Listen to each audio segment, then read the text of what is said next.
Hello, everybody, and welcome to the Mind for Life podcast. My name is Jeff Bogazic, and I am here today to talk to you about the focusing illusion. So the topic for today is going to be the focusing illusion. I think it's going to be an interesting topic. I think it's something that you're going to kind of hopefully have the ability to look inside and see how this affects you and some of the ways that you think and perceive the world around you. And hopefully it'll help you to navigate life better and to make priority decisions and choices. And so I'm excited about that. Before we get into that, I do want to say thank you for listening. And I want to make known to you about one of our new resources. It's a short cheat sheet on how to have or how to start or how to begin a hard or difficult conversation. One of the most viewed web pages on my site is a article I wrote called A Nice Person's Guide to Becoming More Assertive.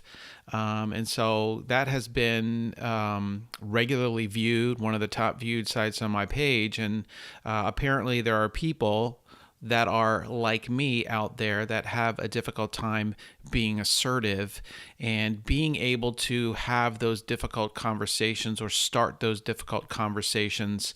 When it comes to conflict management, there's a lot of people that have these default tendencies to either try to smooth conflict over and just kind of like, hey, let's keep the peace, or they try to avoid it altogether and they will not bring up some of the difficult topics or some of the challenges that they're dealing with, be it in relationships or at work or wherever.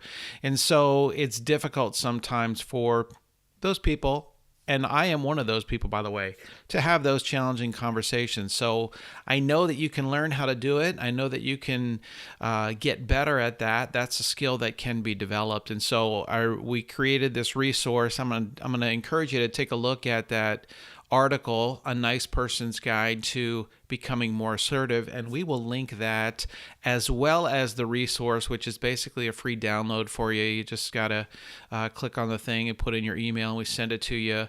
How to start, how to begin a difficult conversation. And it's just really 5 easy steps. There's a guide to kind of help you figure out what to write down so you can write some notes on there and be able to bring those with you when you get started and when you have to have a difficult conversation with somebody. So all of those resources are on our website. You can find them on the link for the show notes for this podcast episode, which will be at mindforlife.org/063. So this is our 63rd podcast, and I want to thank you for tuning in. Got a lot of good feedback on our last podcast, which was coping with information glut. So want to encourage you, if you didn't take a chance to listen to that, go back and listen to it. And again, if you've got any comments or questions, or maybe you have a different perspective, which we're welcome to hear, to be able to share with us, send us an email. That's Jeff, Jeff, at mindforlife.org. And so if you got questions on the topic, or if you've got any comments, or even if you've got a different perspective or different understanding of it, please go ahead and send us an email. All right. I want to talk today about the focusing illusion. The focusing illusion. It's a unique understanding or a unique perspective. I can't find the right word, or just a unique insight into the way that human beings look at and see and value the importance of the things that take place in their lives, or even to this topic, the things that they look at and see and imagine will affect their own quality of life. So, that this is something that we all have whenever we go shopping, or whenever we see a commercial, or whenever we imagine something, or whenever we begin to self-reflect about the things that we find around us. And we tend to misjudge the value that something will have and will have an effect upon the quality of our lives. And that is both sometimes to the positive and to the negative. And so, what is the focusing illusion? The focusing illusion is the tendency that we have to misjudge the scale of impact that certain circumstances will have on our actual well-being. We tend to misjudge the scale of impact that certain circumstances will have on our actual well-being. So let me give you a couple of examples. When a loved one dies, we can sometimes have a tendency to misjudge what the scale of that impact will be when it comes to the quality of the rest of our lives. And I'm not talking about, in the focusing illusion, what the actual impact is. What I'm talking about is our misjudgment when we're in the midst of that circumstance, or when we're thinking about whatever that circumstance may be, our misjudgment on what the actual effect of that circumstance, event may have on us.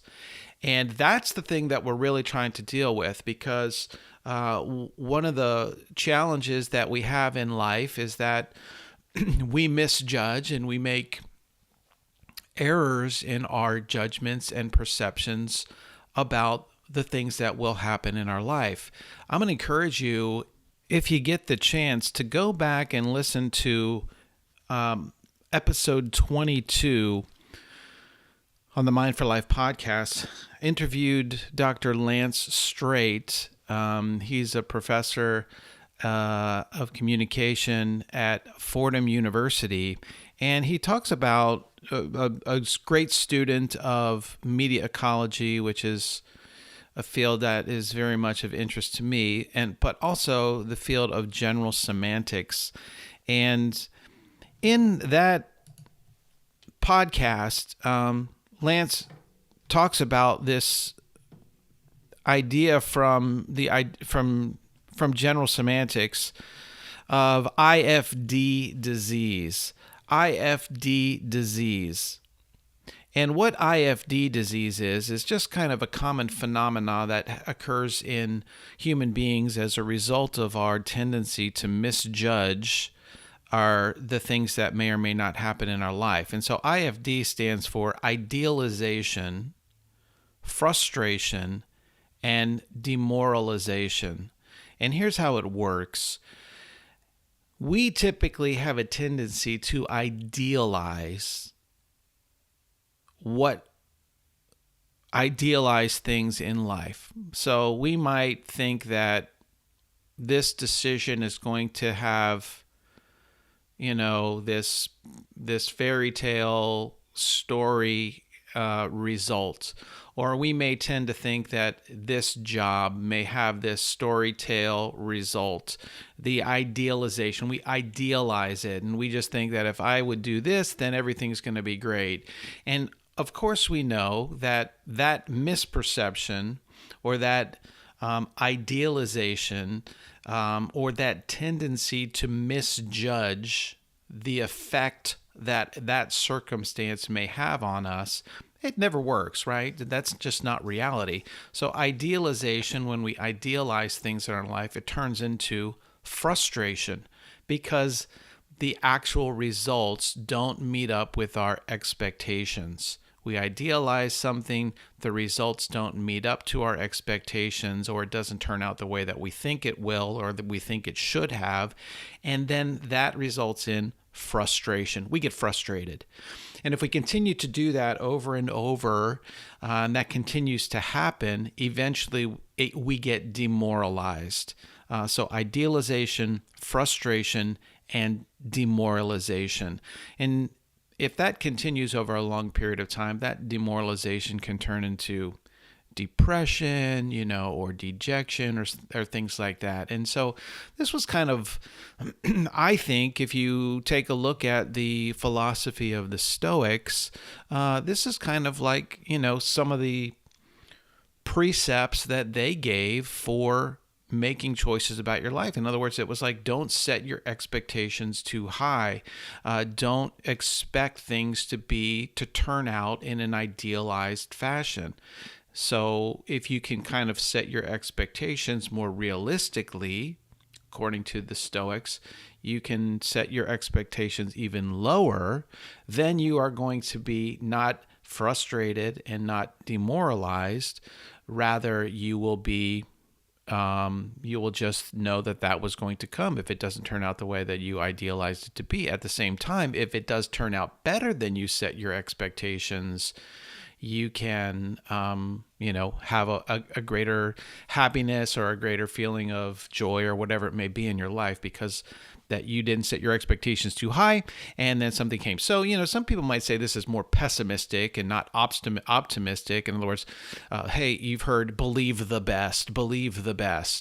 It's good to believe the best, and to hope for the best. So, you want to kind of like do that, but at the same time, set your expectations in a more realistic way. And so if you have the time, I'd encourage you to go back to listen to Lance talk about that a little bit more on that podcast. That's at mindforlife.org/022. That's the 22nd podcast. So the focusing illusion is the same thing. Right? We have the tendency at the beginning to misjudge the scale of impact, to to idealize the scale of impact that certain circumstances may have on our actual well-being. And here's what happens. Marketers exploit this. Marketers exploit this by inducing the public to believe that the must-have product, be it a car or this diet or this whatever it may be, whatever the must-have, this new air conditioning system or a new roof on your house or new siding or maybe you need a new guitar, or you want a new musical instrument, or you need a new phone or a new set of AirPods or that new piece of technology. They exploit that focusing illusion, and they will say that this product will, quote, change your life, right? You've heard that before. This will change your life. You can see it on the internet all the time. I may be guilty of it on this webpage as well, saying that, our courses or the articles that we give will change your life. And that's true, because any new knowledge that we get will change our life. Your life is changed as new knowledge comes in, depending on what you do with that new knowledge, be it you learn something new about self-reflection, or you learn something new about yourself, or you learn something new about perceiving the world around you. Hopefully, this podcast, when we're talking about the focusing illusion, will change your life in the sense that it will help you to start to look at what you're thinking about when you look at certain things, and that you're not idealizing things, or that you're not misjudging the scale of impact that something may or may not have on your life. So some examples. Leather car seats. Right, you watch the commercial and the marketer will put the thing out there, and the camera will come flying over and go down that really, that hand-stitched leather along the car seat or whatever, and things like air conditioning in the seat or heated seats, and it makes it look like the celebrity comes out with the tuxedo on in the luxury vehicle, and they give you the illusion that if you just have that car seat, that your life is going to live in that fairy tale, and that you're going to be that celebrity, and that so it's very, that's just kind of the way those stories work with us human beings. And at some point, we'll maybe talk about narrative theory and how that stuff works. But that's the whole point of marketing, right? Is to create a story, to create an illusion that makes you believe that when you buy that product, it's going to put you into that story. It's going to put you into that life. And we do that. We put ourselves into the role of the hero, be it the celebrity in the car commercial or be it the superhero in the movie, whatever it may be. That's just what we do.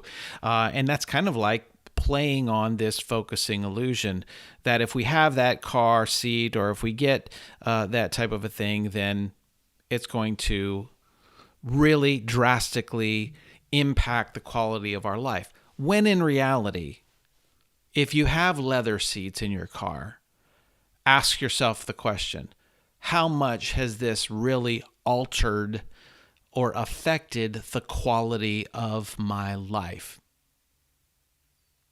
And you might say, well, I love sitting on leather seats. Me too, right? But what is the scale of impact that great? Because once we get leather seats for a period of time, for the first couple of weeks, it's nice. But after a period of time, the leather seats recedes from our memory, recedes from our awareness, and we just sit down in the car and drive to wherever we're going. When it gets cold, it's nice to have the thing to turn on when it heats the seats. But of course, we all know that we could pretty much live without heated seats. We could pretty much live without leather seats. We don't need them. It's a luxury item. The focusing illusion is what allows marketers to sell that to us and then to be able to upgrade those cars and to be able to sell those cars and to create this illusion of celebrity or whatever it may be.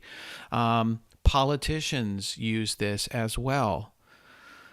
Politicians will exaggerate the impact of their policies and what that impact will have on the well-being of the population. So it is, of course, in the politicians' best interest when they're campaigning to get out there and say, this policy will X, whatever it may be. This policy will reduce the burden on the climate by X percent. This policy will increase jobs by X percent. This policy will reduce unemployment by X percent. This policy is the greatest policy in the history of our country, and it will do whatever. The almost, I would say, diabolical thing about politicians, and I don't want to, disparage any particular party because they all do it, both sides. But they will take things that are prominent in the culture at the time and exploit them to be able to push through policies that have other effects that are not being addressed at the time. And so, when there is for example, when there's a big push for healthcare, or when a big story comes out about the lack of veteran care or something like that, politicians will craft a policy and they will utilize the veterans, use the veterans and the veterans' plight and the fact that the veterans are not being taken care of, and what kind of a nation are we that we don't take care of our veterans, the people, and they'll use the veterans to push through legislation that has all these other things attached to it, and maybe a little bit for the veterans. And ultimately, the focusing illusion will allow politicians to say, this is greatly going to affect how our veterans are treated. And then maybe it does and maybe it doesn't. But there's other effects and impacts that go on as well that, of course, we're not aware of. We should know this has been happening throughout history and throughout, every government does it, every politician does it, every person does it. That's the nature of persuasion, right? If you have studied rhetoric at all, rhetoric is basically persuasive communication, and Aristotle's definition of rhetoric is using all of the available means of persuasion. Using all of the available means of persuasion. And so that's what we do as human beings. When I was in my doctoral program, my PhD is in rhetoric, by the way. When I was in the PhD program, there was a debate in our classes, and the debate centered around whether or not some things are rhetoric or whether or not everything is rhetoric. Whether or not some things are persuasive communication, or whether or not everything is persuasive. And ask yourself this question: how much of your life is persuading something, somebody, towards something? When you're at work, how much of your life is persuading your boss or your coworkers that this is the right way to go?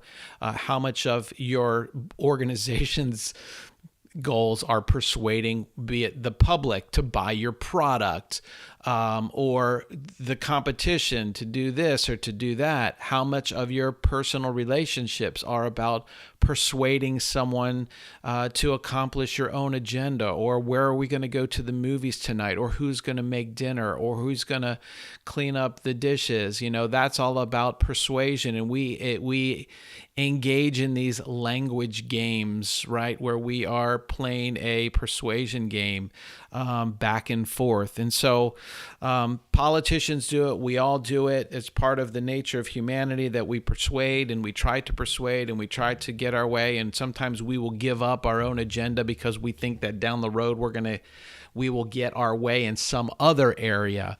But the focusing illusion is what allows politicians to exaggerate the impact of their policies and what that impact will have on the population at large. So, someone will say something, and then they will say, well, this policy will do this. Here's one that is just right now in the common discussion as a result of these mass shootings, which have been just horrific. But the Democrats are saying that new gun legislation will drastically reduce these mass shootings. And so their agenda is to push through greater gun legislation and convince the public that the legislation that they push forward will reduce these shootings and will reduce the casualties. And it may or may not be the case. Okay, so it may be the case that gun control legislation will affect and prevent these mass shootings from taking place. And we want to do whatever we can to prevent these mass shootings from taking place, of course. The Republicans are saying we already have the gun legislation and we have laws on the books that did not prevent these things from happening. And their goal, their agenda is to kind of like dispel the argument of the Democrats by, putting up their own arguments that say, oh, no, this will never take place.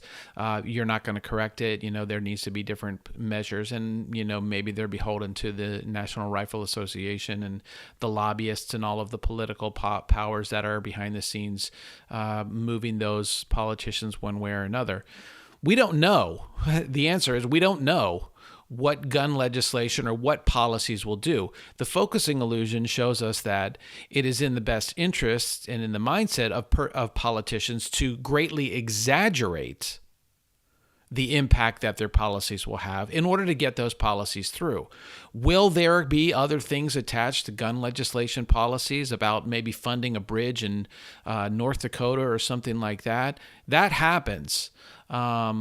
I would hope that our government and our leaders would be able to address issues as best as they can, but we've got to remember that there's no government in the world that's going to fix the human condition. There's policies and laws and things that we can enact to kind of prevent and do a better job of it, but there's nothing that's going to fix it for sure.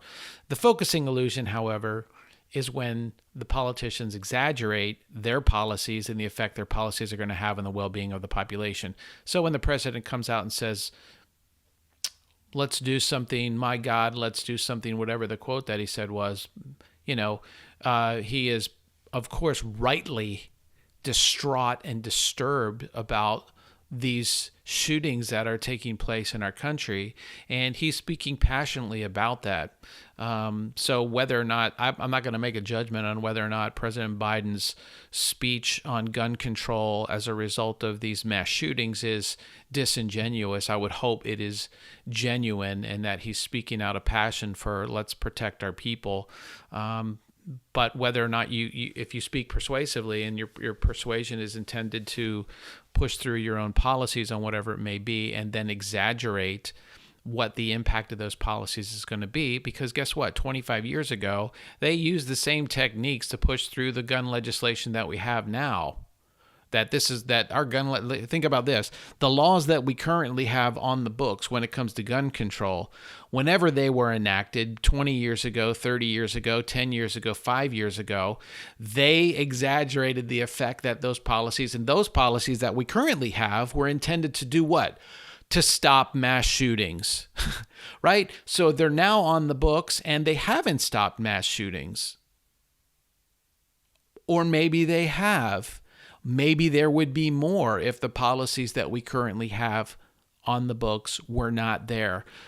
That's the other side of it, is that after the fact, it's in the politicians' best interest to come out and to then exaggerate or show what the actual effect of their policies has been. And then again, you go back into this back and forth debate on, well, whose facts are right, and can we speculate about how many mass shootings were prevented because of the gun control policies that we have. That's something else that we'll talk about probably in the next podcast, which is the problem of quantification, how difficult it is to quantify results on very subjective and extremely complex systems. Back to the focusing illusion, however. The point of this is to say, understand what's going on. Understand what's going on. Understand the nature of human perception. Understand IFD disease. Understand that we all have that tendency to misjudge the scale of impact that certain circumstances may have on our life. And that can be to the good or to the bad. If a loved one dies, if we have a loved one that dies, we may just think that that is going to devastate us. And our life is going to, and in the moment, our emotions are involved in that situation. We've lost someone close to us. But if you've lost someone close to you, you know that your life is affected and life changes. But over time, as time goes by, you recover and you heal and you learn to live with some of those things. And some of those people are devastated and they may misjudge that. They may think, oh, I'm going to be okay. But they are devastated and they do slip into a deeper depression. We may misjudge a pay raise. Like, if I could just get this much more in a paycheck, then my life is going to be changed, or whatever. If I could just make $1 million. Well, ask someone who's made $1 million and they'll tell you, well, it's now just if I could make $2 million. We misjudge the scale of impact of those things. Or you may say, $1 million is not that much. It's not going to change my life. In fact, when it would, change your life. Another example that people will use is put, and I talked a little bit about this, and to put more technology in the classroom. More technology in the classroom. If we get more computers in the classroom, we're going to have better education. Okay. That's been used to sell technological initiatives, and schools use those things to persuade people that their school is better. Our education system, our school is better than XYZ school down the street because we've got more computers, or our school's better because we've got projectors in every class, and our teachers, instead of using chalk and a chalkboard, can now put it up on a projector with a PowerPoint screen, or, and so does it? Does more computers, does more screen time result in a better education for your student? again, that's a question of what is a better education? And everybody's got a different perspective on that. What's a good education? I've heard somebody say, well, there's two new schools opening up in our local area, and they are classical schools. And the classical school people will say, a classical school education is a better education. I just was watching a video. A classical school education, that's going back to what education was originally intended to be. The great books, the great conversations, the 7 original liberal arts. That's what we need to be teaching our kids. Maybe it is. But there again, they're using the focusing illusion to convince you that if you have your student in a classical school, that it's going to be better than the other school. And it's a matter of perception. It's a matter of opinion. And it's a matter of priority. That's your own individual priority. Whether or not a classical education is going to be good for your student, it may be. Or whether or not a STEM education is going to be better for your student. It may be. It's just dependent upon your student. A classical education teaches great things. The great books are great. The great conversations are wonderful. Everybody should read them. Everybody should participate in them. STEM is great as well. People should be involved in that. Your students should do that until they figure out what their passions are going to be. So again, technology is going to make a better education. Again, that goes to the problem of quantification, which we'll talk in the next podcast about. What is a great education? How do you measure that? That's a difficult thing to do. Healthcare reform will make a difference in the lives of people. We need healthcare reform. We need healthcare reform. If you just reform healthcare, maybe in aggregate, we can see that the healthcare costs go down by $20 million if the healthcare policies are enacted. And we would go, wow, what a difference. If this policy, healthcare costs are going to go down by $20 million every year. Well, divide that by 330 million people. Okay, so for that, it looks like a huge thing, but maybe it's $1 a year for the average individual. $5 a year if you go to 100 million. $3 a year if you're at $100 million in reduced costs. So, politicians are, it's in their interest to make it look like their policies are going to be good. And when you look at those policies in aggregate, in total, across the entire population, wow, $100 million, that's great. But for us, does $3 really make a difference in our quality of healthcare every year? Does $5? Does $10? Every year? Does $2 a month? Does $10 a month? Take $10 a month. That's $10 a month, $120 a year. Multiply that by 330 million. What is that? Something, 10 billion, something like that. Even a $10 billion increase or a $10 billion savings looks great. But for us average individuals, it's less than a Starbucks a week.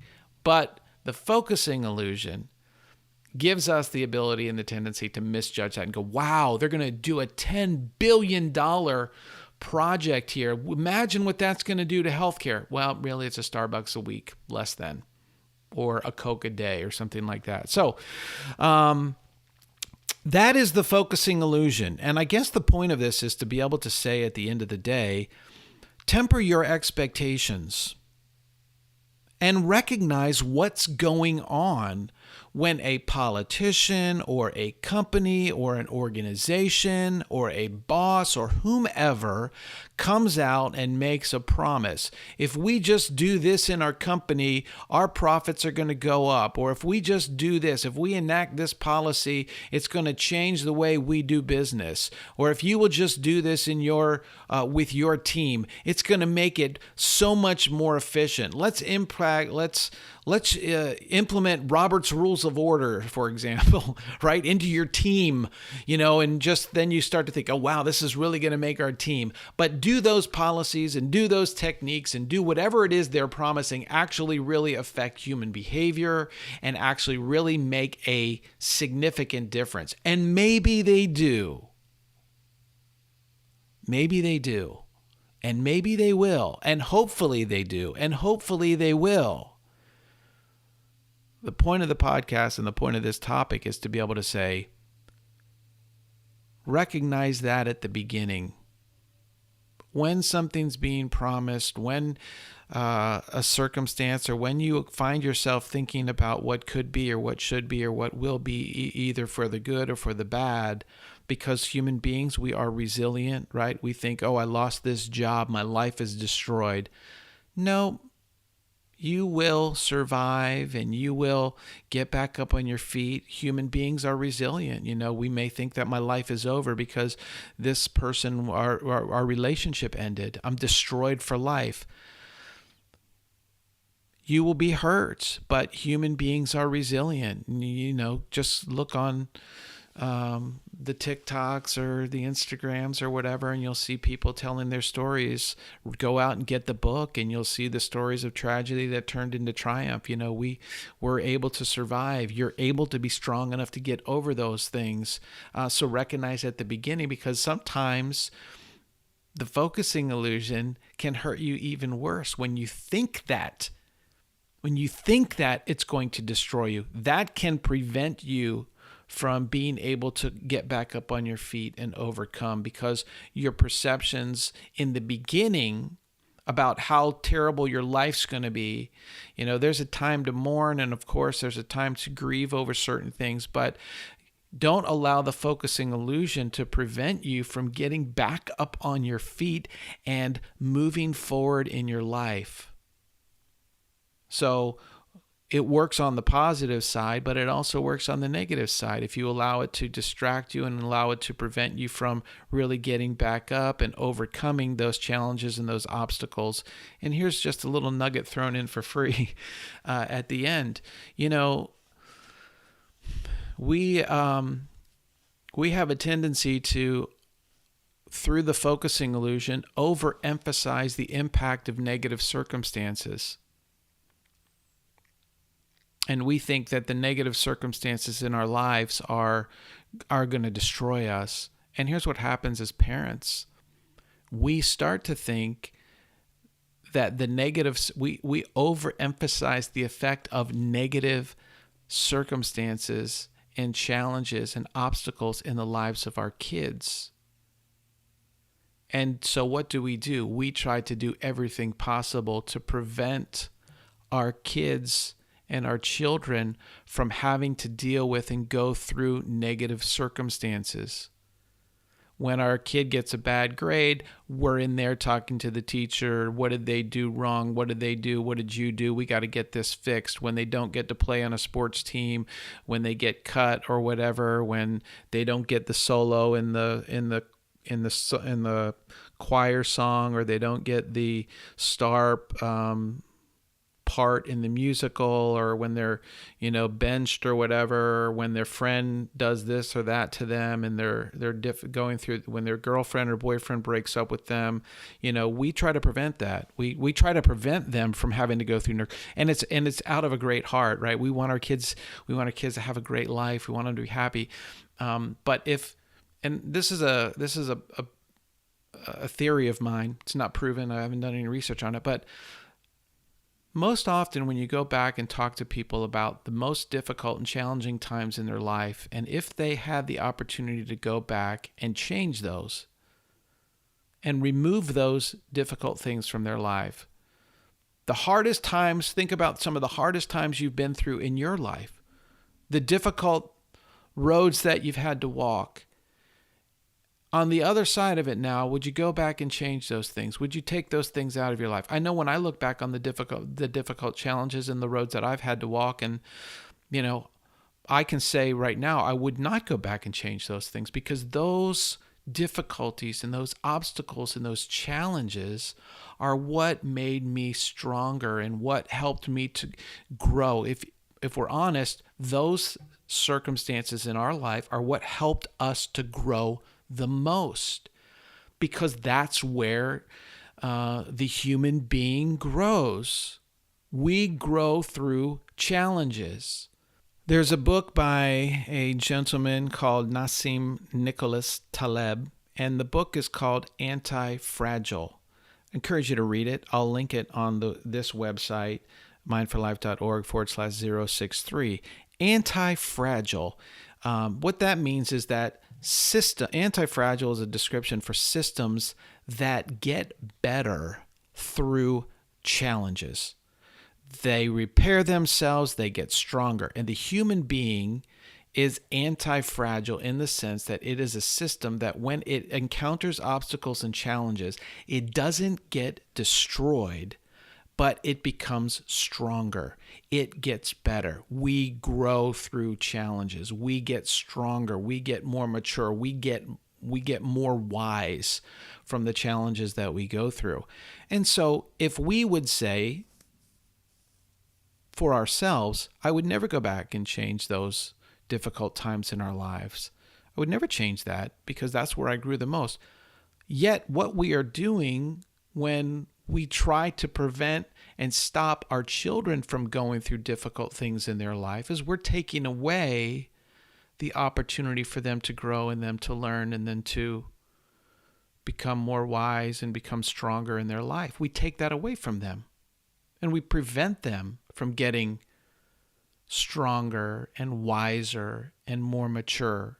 And of course, there's a balance, right? You're not going to take your child and just say, hey, I'm dumping you off in the middle of Chicago here for the night. Good luck. Get through it.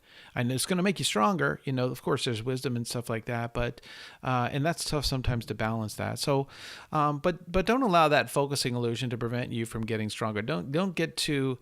Don't misjudge the effect that a circumstance will have on you in your life for the positive or for the negative.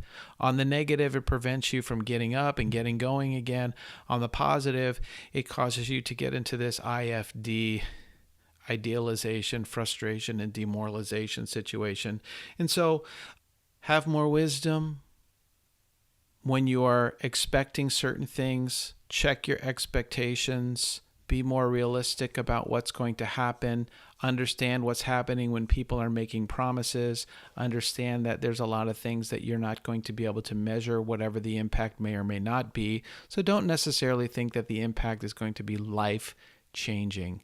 Have some more realistic ideas about what's actually going on and recognize these things when they are being presented to you again, either by a politician or by a boss or by a colleague or by a television commercial. Well, thank you for tuning in and for listening to this podcast. Appreciate it. If you've got some different perspectives or some insight into this, please send me an email, jeff@mindforlife.org. If you've got questions, if you've got some science behind this, if you are a person who just loves the research and is reading studies and everything like that about some of these things of human perception and all of that, please forward that to me. I love those things. I love to read them, love to share them with our community. Again, if you're looking for a resource on how to have a difficult conversation, you can check out this webpage, mindforlife.org/063. There'll be a link there for you to be able to click on and download that email. And then if that's something that you're struggling with, is just being more assertive, I'd encourage you to take a look at our article. You can look at it under blog or do a search. It's just called A Nice Person's Guide to Becoming More Assertive. So thanks for listening. Thanks for tuning in today, and we will talk to you next time.